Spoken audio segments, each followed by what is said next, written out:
325 ईसा पूर्व में उत्तर पश्चिमी भारत पर सिकंदर का शासन था। ये वो इलाका है जहाँ पर आज का आधुनिक पाकिस्तान स्थित है। सिकंदर के आक्रमण के समय लगभग समस्त भारत पर धनानंद द्वारा शासन किया जा रहा था। चंद्रगुप्त तथा उनके गुरु चाणक्य ने नंद वंश के क्रूर शासन से प्रजा को मुक्त करने का निश्चय कर लिया था। इतिहासकारों का मानना है कि चाणक्य ने नंद वंश का नाश करने का प्रण लिया था। ब्राह्मण ग्रंथों में नंदनमूलन का श्रेय चाणक्य को दिया गया है। इसका अर्थ है नंदनाशक। अर्थशास्त्र में कहा गया है कि चाणक्य ने चंद्रगुप्त की सेना का निर्माण चोरों, डाकुओं तथा ग्वालों से किया गया था। इसके साथ ही कई छोटे छोटे राज्य इसमें सम्मिलित थे।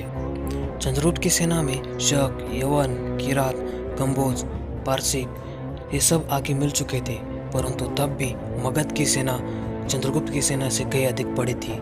धनानंद को हराना कोई आसान बात नहीं थी, क्योंकि धनानंद की सत्ता अधिकतर भारत में फैल चुकी थी। उत्तर, पश्चिम और पूर्व में धनानंद के साम्राज्य का विस्तार हो चुका था। इसी कारणवश चंद्रगुप्त की सेना को बार बार धनानंद से हार का सामना करना पड़ा था।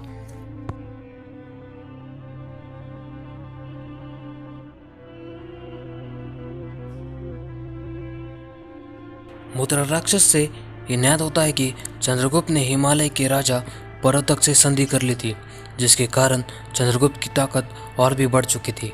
परंतु तब भी धनानंद की सेना चंद्रगुप्त की सेना से कई अधिक बड़ी थी। परंतु चंद्रगुप्त के पास आचार्य चाणक्य की बुद्धिमत्ता थी।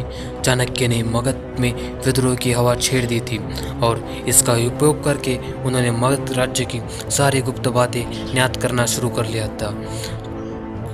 चाणक्य ने अपने गुप्तचर मगध राज्य के लगभग सभी क्षेत्रों में फैला दिए थे और इनका उपयोग कर उन्होंने खबर लेना शुरू कर लिया था कि कौन से क्षेत्रों में सेनाओं की टुकड़ियां कम है और किस क्षेत्र में ज़्यादा। उस क्षेत्र की सुरक्षा व्यवस्था का निरीक्षण वे अपने गुप्तचरों द्वारा कर लेते थे। चाणक्य के सूचना अनुसार चंद्रगुप्त ने अपनी सेना को अलग अलग बड़ी टुकड़ियों में बांट दिया और धनानंद के कम सेना वाले क्षेत्रों पर एक साथ अलग अलग क्षेत्रों से आक्रमण करना शुरू कर दिया था। इस योजना से चंद्रगुप्त की सेना स्फूर्ति से आगे बढ़ रही थी और एक एक करके वो मगध के क्षेत्र जीतते जा रहे थे। इससे उसकी सेना की ताकत और भी बढ़ने लगी थी। उसकी सेना में मगध के सिपाही आगे मिल रहे थे। चंद्रगुप्त के तेजी से आक्रमण करने की वजह से धनानंद की सेना को एकजुट होने का समय नहीं मिल पा रहा था। इस वजह से चंद्रगुप्त एक के ऊपर एक युद्ध जीतता जा रहा था। इस रफ्तार से आगे जल्दी चंद्रगुप्त की सेना नंद राज्य की राजधानी पाटलिपुत्र की सीमा पर पहुंच गई और उसके बाद चंद्रगुप्त और धनानंद में युद्ध हुआ। इस युद्ध में धनानंद की सेना को हार का मुख देखना पड़ा और चंद्रगुप्त की सेना विजय हुई और उसी के साथ ही चंद्रगुप्त मौर्य मगध का नया सम्राट बन गया।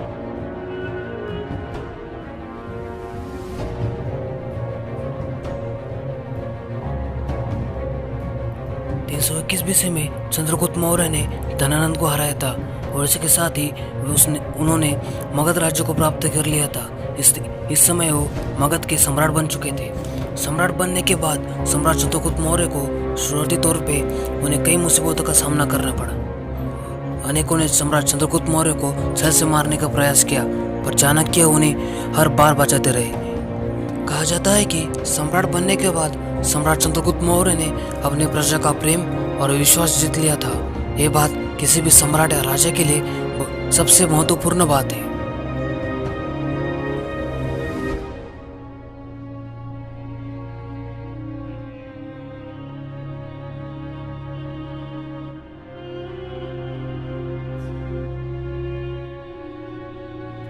सम्राट बनने के बाद चंद्रगुप्त ने एक विशाल सेना का निर्माण किया था। उस समय मगध भारतवर्ष का सबसे शक्तिशाली राज्य बन चुका था। मगध पर अपनी सत्ता प्रस्तावित करने के बाद चंद्रगुप्त ने राज्य विस्तार करना शुरू कर दिया था। चंद्रगुप्त ने पश्चिमी तथा दक्षिणी भारत पर विजय अभियान आरंभ कर दिया था। उत्तर पश्चिमी भारत को यूनानी से शासकों से मुक्ति दिलाने के बाद चंद्रगुप्त का ध्यान दक्षिण की ओर गया। चंद्रगुप्त ने सिकंदर के सेनापति सेल्यूकस को 303 ईसा पूर्व के आसपास हराया था।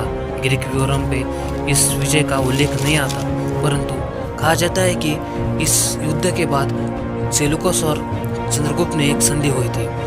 इस संधि के अनुसार सेलूकस ने कंदहार, काबुल, हिरात और बलूचिस्तान का प्रदेश चंद्रगुप्त को दे दिया था। और इसी के साथ ही सेलूकस ने अपनी पुत्री कर्नालिया, जिसे हेलेना कहा जाता है, इसका विवाह चंद्रगुप्त से कर दिया था। और साथ ही चंद्रगुप्त ने सेलूकस को 500 हाथी भेज दिए थे। इस दौरान सेलूकस ने मेगास्थनीस को चंद्रगुप्त के दरबार में राजदूत के रूप में भेज दिया था। कहा जाता है कि चंद्रगुप्त ने 6 लाख सिपाहियों की एक विशाल सेना बनाई थी और इस आधार पर वो संपूर्ण भारत का सम्राट बन चुका था। सेलूकस से युद्ध के बाद चंद्रगुप्त न केवल भारतवर्ष का सम्राट बना, बल्कि विश्व का सबसे शक्तिशाली सम्राट बन चुका था। और उन्होंने अपने साम्राज्य को 50 लाख वर्ग किलोमीटर तक पहुंचा दिया था और आधुनिक ईरान और अन्य कई राज्यों को अपने अधीन कर लिया था। चंद्रगुप्त मौर्य ने लगभग 24 वर्ष तक शासन किया। इसके बाद 297 BC में उन्होंने अपने पुत्र बिंदुसार को सम्राट बना दिया था। उसके बाद उन्होंने अपने राजकाज के कार्यकाल से त्याग करके वनवास ले लिया था।